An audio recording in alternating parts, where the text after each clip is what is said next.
Time for the word on Wall Street. Top investors watching your money. Joining me now, Bulltick Capital Markets Chief Strategist Catherine Rooney Vera, Verdance Capital Advisors CEO Leo Kelly, and Michael Lee Strategy founder Michael Lee. Leo, let me kick it off with you. Futures are moving higher after last week's mega rally driven by technology stocks. Your reaction to last week, this morning, can it keep going?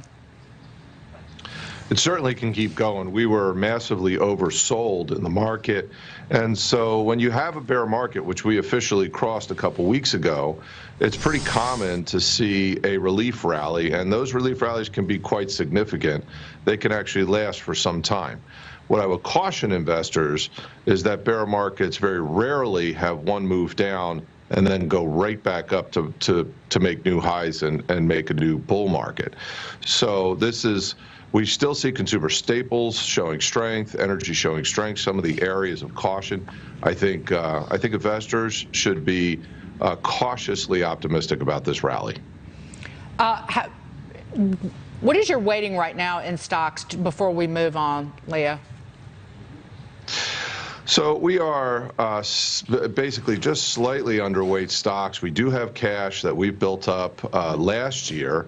As you know on the show, we've been nervous about this inflation for quite some time. We never bought the transitory idea, and when you get into inflation like this, what you're actually seeing now is what we believe to be a secular change in bond interest rates.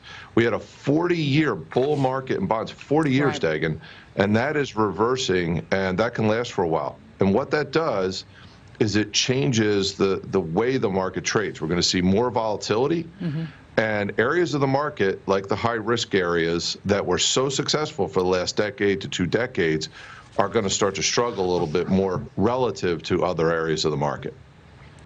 Well said. 40-year bull market in bonds, what does that turn into? Are we talking about a 40-year bear market? We just have no idea at this point. Catherine, World Bank President David Malpass speaking yesterday on CBS's Face the Nation, saying it would be very difficult for some countries to avoid a recession given the state of the global economy. Catherine, what are you expecting here?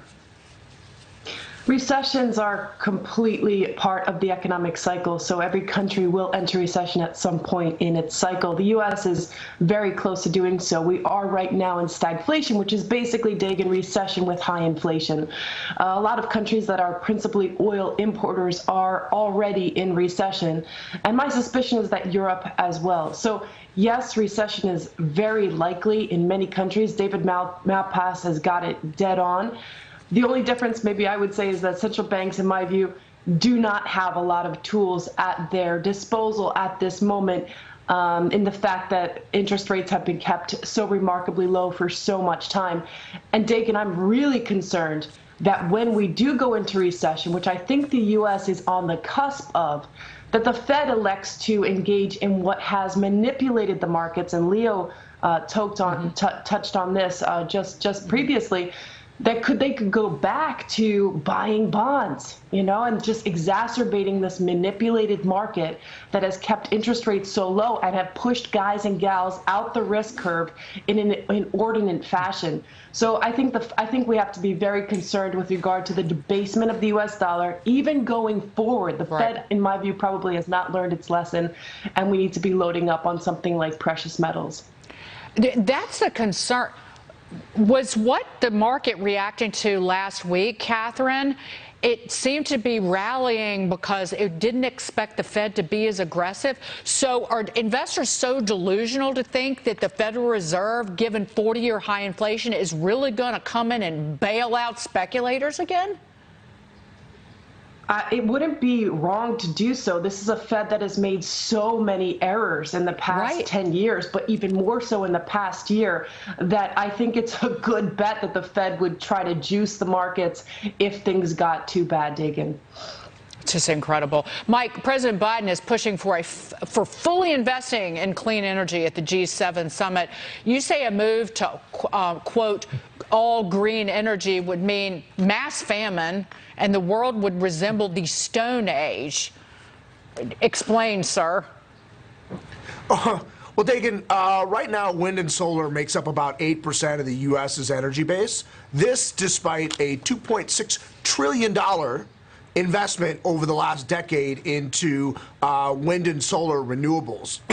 If they were talking about a massive move to nuclear, maybe you could take them seriously. But right now, fossil fuel energy makes up 82% of the energy base of the United States. And so to try to move off that would mean the supply chain would break down. Most of the country would have no sorts of reliable energy. Energy costs would skyrocket. You'd have hyperinflation.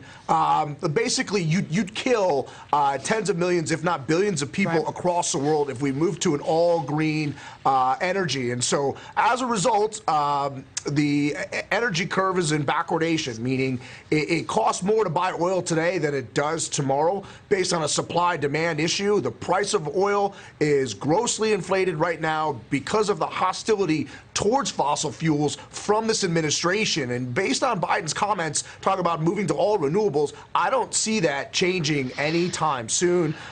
You've seen energy and energy stocks sell off dramatically over the last few weeks. It's my opinion that's not from a fundamental structural change. That's a lot of hedge funds out there meeting redemptions, selling the biggest winners year to date. And so I'd say it's a good opportunity to invest there.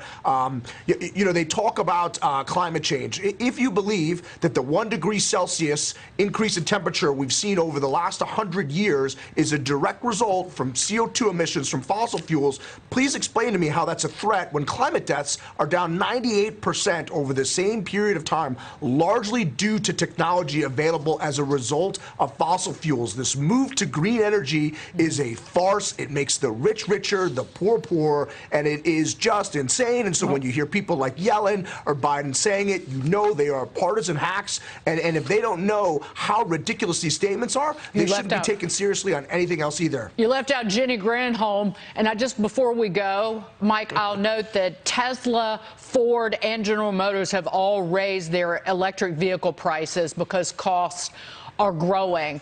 And so the administration is telling people to go and drive an electric vehicle. Senator from Michigan even bragging about it and grinning about it. And GM added more than $6,200 to the price of a Hummer electric pickup truck, and it now tops out at $105,000. A Ford F-150 Lightning Platinum is about $100,000. So who in this country can afford one of these things at this point? It's just a head scratcher. Thank you, Mike Lee. You sit right there. Catherine Rooney Berry and Leo Kelly, thank you so much for being here this morning. Great insight always. Much more ahead.